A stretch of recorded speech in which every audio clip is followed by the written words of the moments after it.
There's a body covered with bubble wrap.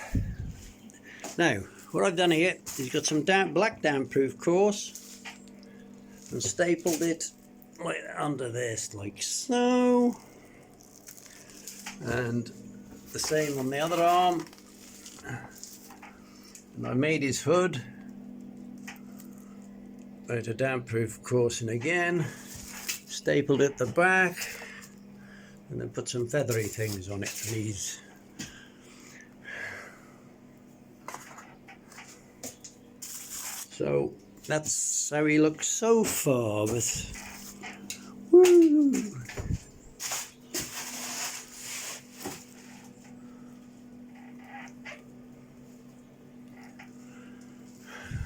So there we are. Let me know what you think. Crap or all good? Okie dokie.